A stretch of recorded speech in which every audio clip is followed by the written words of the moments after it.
Hey everyone, and welcome to another edition of Table Talk with Mike. After a week away on vacation and being completely off the grid, which was amazing, I am back and wanted to expand on my last video where I talked about different types of financing.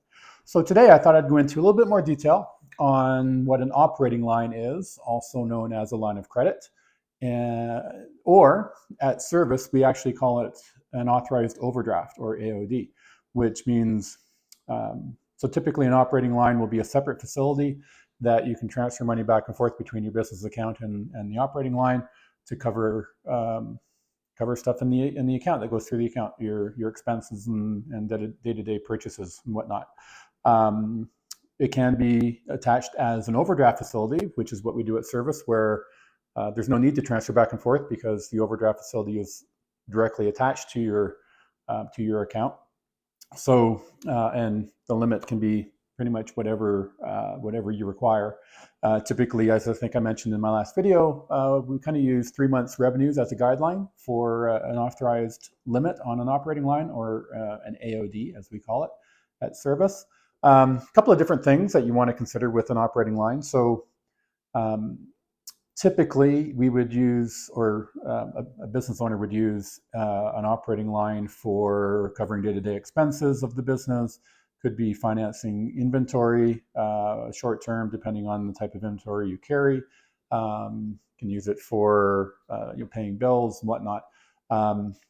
One of the things you'll find is that there will be a monthly fee for the overdraft facility, depending on the financial institution and how large the authorized limit is, will determine what that actual fee will be. And in some cases, there will be some margining required. Margining would be essentially where you're financing primarily inventory and maybe your accounts receivable. And so what that would entail would be a monthly report that you'd provide to your financial institution, your account manager, because the amount that you can have outstanding on the operating line would be determined by a certain percentage of the total of inventory and accounts receivable. So typically, most financial institutions try not to have margining on there. It's a lot of work for you. It's a lot of work for an account manager. And the margining also increased the costs that you'll pay monthly for that. So traditionally, I think as I mentioned, most financial institutions are trying to get away from that process of having to margin an account. Doesn't mean it won't be margined, but the vast majority of accounts won't have margining on it. I know for me right now in my portfolio of clients that I look after, I don't have any accounts that have a margining requirement on their AOD.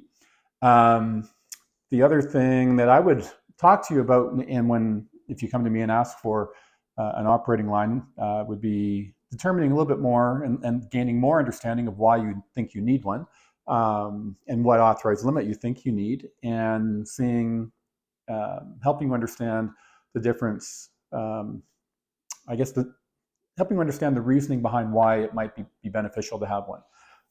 I've worked with some clients who didn't quite understand why they were always running short of money every month and needed an operating line. And through going through their financial statements, and especially their balance sheet, realized that they were paying their accounts payable, their bills, much quicker than they were collecting on their accounts receivable, or getting their invoices that they give to their clients, receiving that money in payment. So because you're paying money out before you get money in, there's an imbalance there and you need an operating line. So helping a client understand that, they could, maybe delay paying their bills a little bit longer, if they have a 30, 60, 90-day window to pay those accounts payable, while also looking at ways that they could maybe speed up and offer incentives for their clients to pay bills quicker so that their money comes in sooner. By doing that, you can eliminate or reduce the amount of an operating line that you might need. So just one of the things that I like to work with my clients on and help them understand the rationale and why they might need that. The other thing coming into play there would be inventory. If you're financing inventory on an operating line, how long are you holding that inventory before it moves, before you sell it? So if you're holding inventory for a long period of time, meaning you've had to put money out to generate that inventory, but you're not selling it right away, it takes 30, 60, 90 days or more to sell that inventory. You're holding on to that. So a cash outlay that you're not getting money received for that for a longer period of time. So ways of shortening the inventory days on hand, as it would be called, is another way to reduce or possibly eliminate the need for an operating line. I do believe that every business should have an operating line of some kind. If nothing else, it's a safety measure, a fallback, a safety valve in the event that you find a month or two where you're running short on cash flow.